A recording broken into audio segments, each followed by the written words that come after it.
Check the people I'm talking about in today's episode, because where you get your information, most people just absorb information, never questioning where it came from or what agency or what company is putting this message out and who are they backed by.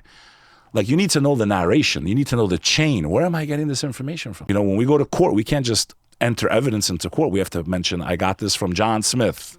There's a million John Smiths. With John Smith that lives on 2273 Main Street. Here's his license. Like, you can't just show up to court without being verified. So what I'm asking you to do is, before we get into these subjects, and they're very heavy, today we're going to talk about where the aliens. There are no aliens the way they want you to believe, the way the media wants you to believe. We're going to get into, is there a God, is there not a God? How can you come to that conclusion? I'll dig deep into the occult and why things are the way they are in this world, and most people have no idea what I'm talking about. And then we're going to get into a phenomenon known as the evil eye, which is why I believe many people that are public, your life's in danger, my life's in danger, anyone that lives a public life, is why so many celebrities pass away, why suicide is at an all-time high, and the impact of social media. I call these phones, these devices, weapons of mass envy. And envy is why human beings are on this earth. And we'll get into that also. Hey guys, I want to ask you a quick favor.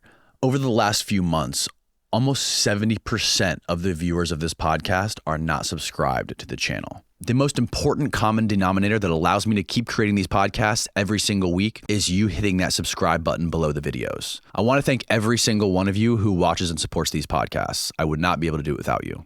Please hit that subscribe button if you enjoy it. Now back to the show.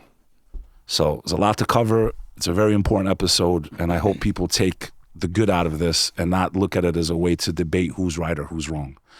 I will draw upon my knowledge of the Abrahamic faiths for where I'm sourcing this information. Scholars like Hamza Yusuf, Jordan Peterson, all these amazing people that are out there speaking very positive things. And I have role models that are of every religion, every creed.